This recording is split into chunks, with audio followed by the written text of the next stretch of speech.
नमस्कार, मैं हूं आपके साथ रितिका शर्मा और आप देख रहे हैं एशियन भारत। आपका स्वागत है हमारे खास कार्यक्रम एशियन रिपोर्टर में।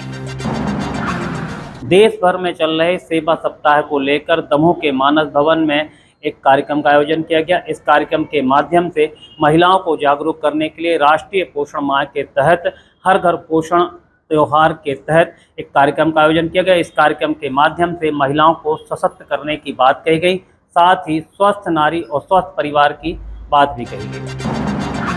देश भर में चल रहे सेवा पखवाड़े के तहत भारत सरकार के सूचना एवं प्रसारण मंत्रालय के केंद्रीय संचार ब्यूरो द्वारा दमोह में विविध आयोजन किए जा रहे हैं।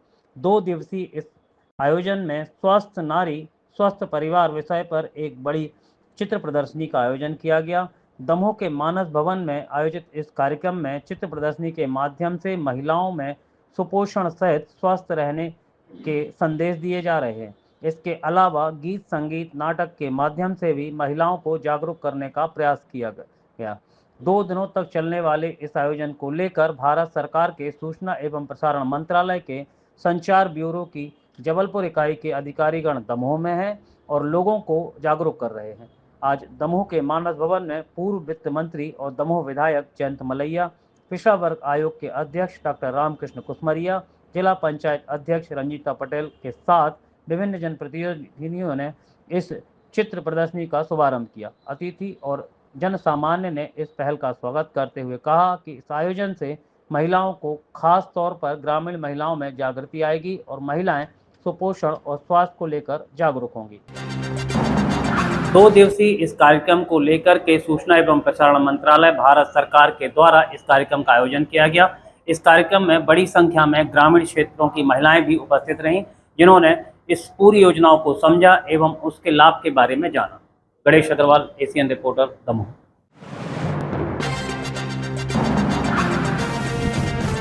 मांधाता विधानसभा के सामुदायिक स्वास्थ्य केंद्र मुनी में स्वास्थ्य विभाग के द्वारा प्रधानमंत्री नरेंद्र मोदी के जन्मदिन पर सेवा पखवाड़ा मनाते हुए स्वस्थ नारी एवं समृद्ध परिवार अभियान का किया गया शुभारंभ। प्रधानमंत्री नरेंद्र मोदी के जन्मदिन को देश सेवा पखवाड़े के रूप में मना रहा है। 17 सितंबर से लेकर 2 अक्टूबर तक चल रहा है।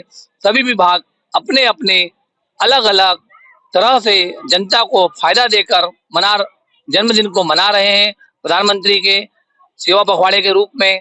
वहीं खंडवा जिले की मांधाता विधानसभा के नगर परिषद मुंदी में जो सामुदायिक स्वास्थ्य केंद्र है, यहाँ पर स्वास्थ्य विभाग के द्वारा आज गुरुवार के दिन स्वस्थ नारी एवं सशक्त परिवार अभियान का राष्ट्रव्यापी जो शुभारंभ हुआ है, उसका यहाँ पर कैंप लगाया गया है।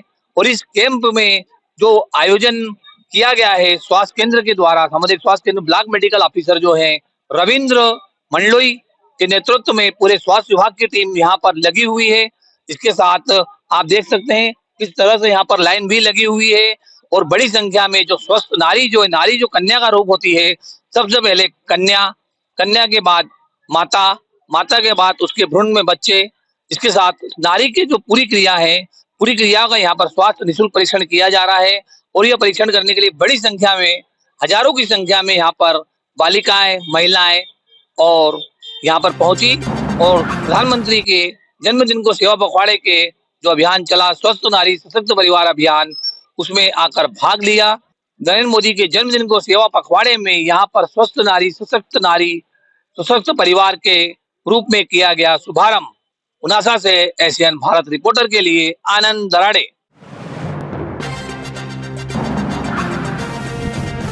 प्रदेश के मुखिया डॉक्टर मोहन यादव सागर जिले की सुर्खी विधानसभा पहुंचे, जहां पर उन्होंने करोड़ों रुपए के विकास कार्यों का लोकार्पण किया।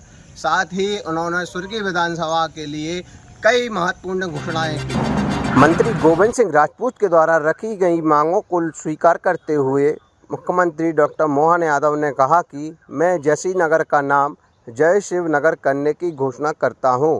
आपका प्रस्ताव आने पर प्रक्रिया शुरू हो जाएगी।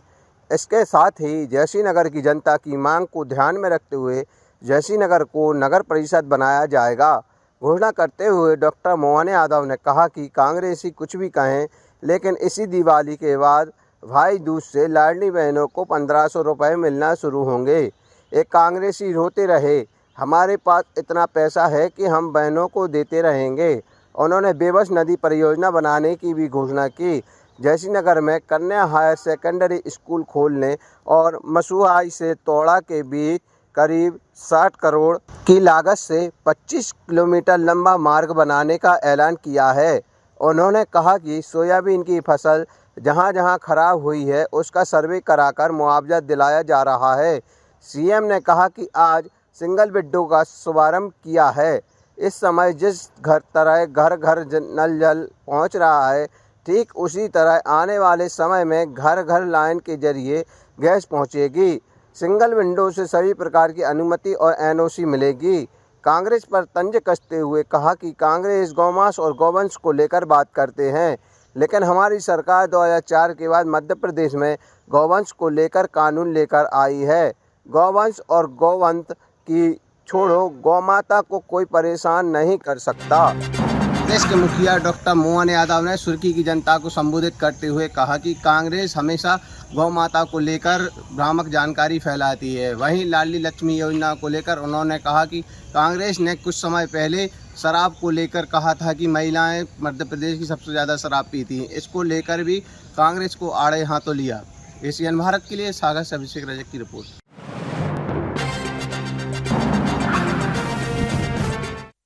धार्मिक नगरी ओंकारेश्वर में तत्कालीन शिवराज सरकार के राज में ओंकारेश्वर में आदिवासियों के आराध्य टंटिया मामा की स्मारक एवं शबरी प्रशिक्षण केंद्र मेरे पीछे में दिखाना चाहूंगा। लगभग 2 से 3 करोड़ रुपए की लागत का यह प्रोजेक्ट वर्तमान में लापरवाही की भेंट चढ़ा हुआ है। तीर्थ नगरी ओंकारेश्वर में यहाँ आवारा मवेशियों के साथ शराबियों का यह वर्तमान अड्डा बन चुका है। पिछले दिनों नगर परिषद ओंकारेश्वर को आदिवासी नेताओं द्वारा की गई शिकायत के बाद यहाँ पर साफ सफाई की गई। शिवराज सरकार के द्वारा करोड़ों रुपए का ये प्रोजेक्ट बनाया था, जो वर्तमान में मोहन सरकार की लापरवाही की भेंट चढ़ा हुआ है। बताया जाता है कि करोड़ों रुपए का यह प्रोजेक्ट में ये पीछे सबरी प्रशिक्षण केंद्र यहाँ बनाया जाना था, जो वर्तमान में केवल लापरवाही की भेंट चढ़ा हुआ है। और ये खंबे दिखा रहा हूँ जो बने हुए हैं। इसके बाद में ठेकेदार को भी जो वर्तमान में कुछ कार्य किया गया था, इसका भी निकाय पैसे नहीं दे पाई है। और इधर फव्वारे लगे हुए हैं, जो भी लापरवाही की भेंट चढ़ा हुआ है। इस प्रकार टंटिया मामा का ये जो प्रोजेक्ट है आगे दम पकड़ पाता है या नहीं, समय के गर्त में है। एशियन भारत के लिए ओंकारेश्वर से ललित दुबे।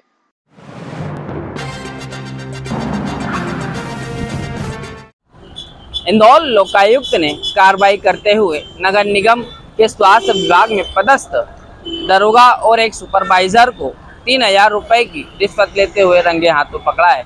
दोनों ही आरोपियों ने एक ट्रैक्टर छोड़ने के बदले में रिश्वत की मांग की थी। दरअसल आपको बता दें, फरियादी मनोज चौहान ने कल देर शाम लोकायुक्त कार्यालय में एक शिकायत दर्ज करवाई थी। मनोज का ड्राइवर ट्रैक्टर से मलबा डालने का काम करता है, जो खुद के निजी ज़मीन पर डाला जाता है। नगर निगम जोन क्रमांक 22 के स्वास्थ्य विभाग में पदस्थ दरोगा गोपाल पटोना और सुपरवाइज़र भरत ने ट्रैक्टर में मलबे के साथ कचरा होने की बात पर ट्रैक्टर जब्त कर लिया था, जिसको छोड़ने के बदले में 10,000 रुपये की रिश्वत की मांग की जा रही थी। इसी दौरान भरत ने 2,000 रुपये लेकर ड्राइवर का मोबाइल अपने पास रख लिया था। लोकायुक्त टीम के अनुसार 3,000 रुपये आज दिनांक को देने के लिए बुलाया था। जैसे ही आरोपी भरत ने रिश्वत के पैसे लिए, लोकायुक्त ने रंगे हाथों 3,000 रुपये की रिश्वत लेते पकड़ लिया। वहीं मौजूद दरोगा गोपाल के द्वारा मासिक बंदी की मांग की जा रही थी। लोकायुक्त ने दोनों आरोपियों के खिलाफ भ्रष्टाचार निवारण के तहत धारा 7 और 16/2 में मामला दर्ज कर लिया है।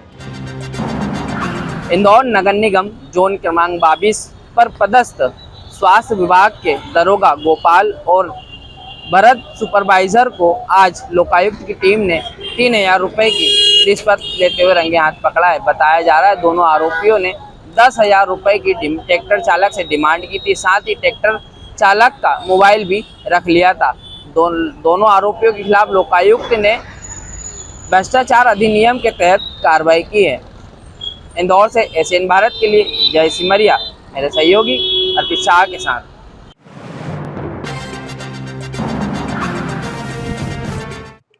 एक बार फिर किसानों के आहट सुनाई दे रही है, किसान के आंदोलन की आहट सुनाई दे रही है। जो सोशल मीडिया से जानकारी लग रही है कि कल 26 सितंबर के दिन किसानों का एक आंदोलन, किसानों की मांग है कि हमारी सोयाबीन के भाव 6,000 रुपये कुंटल किए जाए। किसानों की मांग है कि हमारी उपज जो बिगड़ चुकी है, जिसका हमने बीमा करवाया था, उसका पूरा हमें बीमा राशि दिलाई जाए।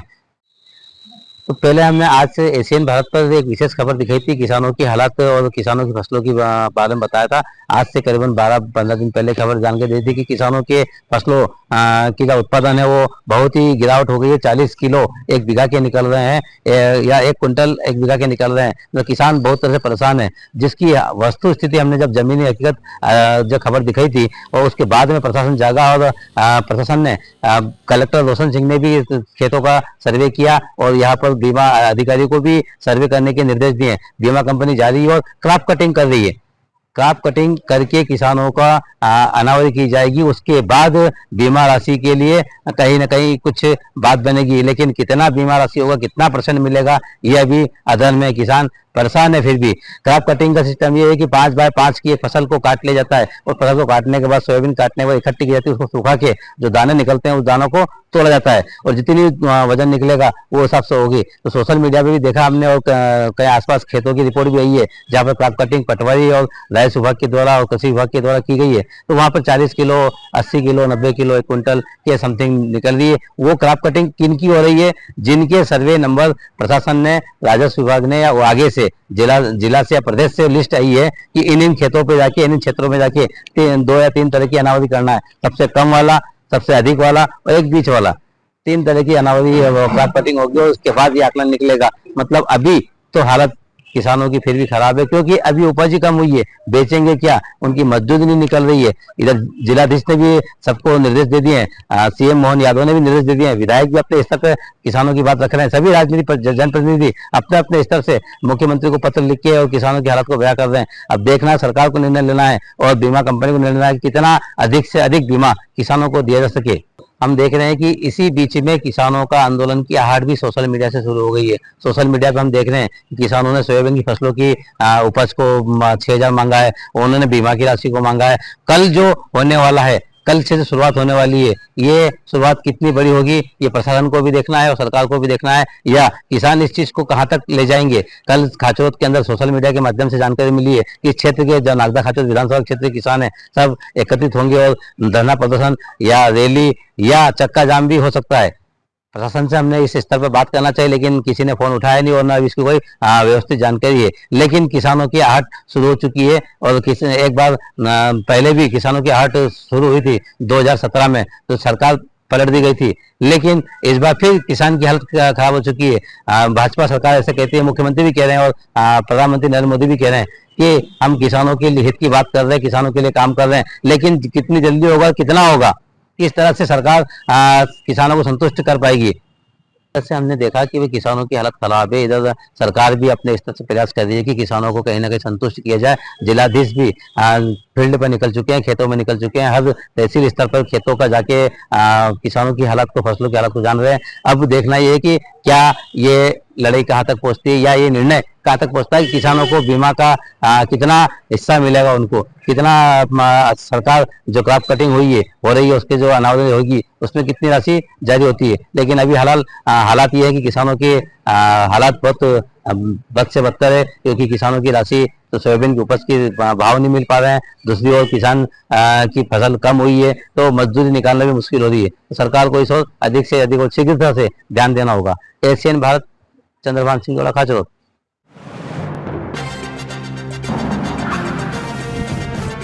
प्रदेश कांग्रेस अध्यक्ष जीतू पटवारी के निर्देश पर कांग्रेस पार्टी ने आज संभाग आयुक्त कार्यालय पर ज्ञापन सौंपा। पेंशन हो, राशन हो या लाडली बहना योजना हो, इन तमाम मुद्दों पर सरकार की नीतियों पर सवाल खड़े करते हुए कांग्रेस पार्टी के नेताओं ने संभाग आयुक्त कार्यालय पर ज्ञापन सौंपा। जनता से जुड़े विभिन्न मुद्दों को लेकर कांग्रेस पार्टी ने आज संभाग आयुक्त कार्यालय पर प्रदर्शन करते हुए ज्ञापन सौंपा। इसको लेकर कांग्रेस पार्टी के नेताओं का कहना है कि मध्य प्रदेश की जनता की आवाज़ अब बुलंद हो चुकी है। पेंशन हो, राशन हो या फिर लाडली बहना योजना, सरकार की नीतियों पर सवाल उठाते हुए कांग्रेस पार्टी के प्रदेश अध्यक्ष जीतू पटवारी के निर्देशानुसार जनता के हक की लड़ाई के लिए कांग्रेस पार्टी आज एक बार फिर मैदान में नजर आई। कांग्रेस पार्टी के नेताओं का कहना है कि मामला बेहद गंभीर है। जिन बुजुर्गों को पहले 600 रुपये पेंशन मिलती थी वह अब बंद कर दी गई है। नई शर्तों के तहत गरीबी रेखा का राशन कार्ड होना ज़रूरी कर दिया गया है, जिससे हज़ारों ज़रूरतमंद बुजुर्ग पेंशन से वंचित हो गए हैं। कांग्रेस नेताओं ने आरोप लगाया कि जिन महिलाओं को लाडली बहना योजना के तहत 1250 रुपये की सहायता मिलती थी, उनमें से बड़ी संख्या में महिलाओं को इस सुविधा से हाथ धोना पड़ रहा है। राशन की बात करें तो समग्र आईडी में नाम न होने के कारण कई गरीबों का राशन भी रोक दिया गया है। कांग्रेस पार्टी का कहना है कि सरकार की घोषणाएं महज दिखावा बनकर रह गई है। जो वादे किए गए थे, हर बहन को 3000 रुपये तक की आर्थिक मदद देने के, वो अभी तक अधूरे हैं। ऐसे में मांग की जा रही है कि बुजुर्गों की पेंशन तुरंत शुरू की जाए और उसे बढ़ाकर 1500 रुपये किए जाए। साथ ही जिन बहनों को लाडली बहना की राशि नहीं मिल रही है, उन लाडली बहनों की राशि फिर से चालू की जाए और उसे भी बढ़ाया जाए। कांग्रेस पार्टी के नेताओं का कहना है कि जनहित से जुड़े मुद्दों को लेकर कांग्रेस पार्टी ने इस आंदोलन के जरिए शुरुआत कर दी है। यदि जनता की समस्याओं का समाधान जल्द नहीं किया जाएगा तो कांग्रेस पार्टी जनता के साथ मिलकर एक बड़ा आंदोलन करेगी। कैमरा पर्सन नीरज जावलिया के साथ मैं अशरफ मंसूरी, ACN भारत न्यूज़, इंदौर।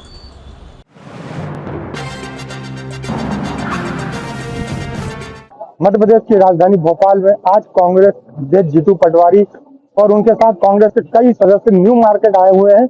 और मेरे पीछे आप देख रहे हैं कि अभी हम न्यू मार्केट में खड़े हुए हैं। न्यू मार्केट में वो व्यापारियों से मिल रहे हैं और उन्हें ये बता रहे हैं कि 8 साल 9 साल पहले जब GST लाई थी भारतीय जनता पार्टी की सरकार, तब राहुल गांधी ने इस GST के स्लैबों को लेकर के आपत्ति दर्ज कराई थी। लेकिन इतने सालों तक उस स्लैब पर भारतीय जनता पार्टी ने कोई बात नहीं करी, किसी तरह का कोई छूट नहीं दी, कोई रियायत नहीं दी। और अब 50 लाख करोड़ रुपए से ज्यादा टैक्स वसूल करने के बाद और जब विदेशों से हमारे को अमेरिका से बड़ा टैरिफ का झटका लगा और इन सब चीजों के बाद अचानक से उन्हें स्वदेशी की याद आई और व्यापार को बढ़ाने के लिए उन्होंने GST के स्लैबों में कमी की, जनता को राहत देने की बात कर रही है और इसको एक उत्सव की तरह मना के जगह जगह जाके बता रहे हैं। तो आज जीतू पटवारी ने दुकानदारों के पास गए दिया। जीतू पटवारी लगातार दुकानदारों को ये बोलते रहे, समझाते रहे कि आपसे इतने साल तक जो टैक्स लिया गया हो वो आपसे गलत लिया गया, ज्यादा लिया गया और उसका कांग्रेस शुरू से विरोध कर रही है। सदन में भी विरोध किया गया, सदन के बाहर भी विरोध किया गया। राहुल गांधी शुरू से GST को 18% की कैप के अंदर रखने की बात कर रहे थे कि 18% से किसी भी प्रोडक्ट पे ज्यादा GST ना ली जाए और 8 सालों बाद आज जाकर के भारतीय जनता पार्टी की सरकार ने ये स्लैब की दरों में परिवर्तन किया है। इसके अलावा कांग्रेस का ये भी आरोप है कि ये जो त्योहारी सीजन है उसमें भी व्यापारियों के साथ एक तरह से लूट हुई है, क्योंकि व्यापारियों ने त्योहारी सीजन के लिए पहले से बढ़े हुए दरों पर GST में कच्चा माल खरीद करके और निर्माण किया है, सामान बनाया है और अब इनको वो टैक्स जब जनता को अब वो सामान बेचेंगे तो उतना टैक्स नहीं मिलेगा। इससे व्यापारियों को नुकसान हुआ है। एशियन भारत के लिए भोपाल से पंकज अग्निहोत्री, कैमरामैन हेमंत यादव के साथ। फिलहाल एशियन रिपोर्टर में इतना ही। आप देखते रहिए एशियन भारत।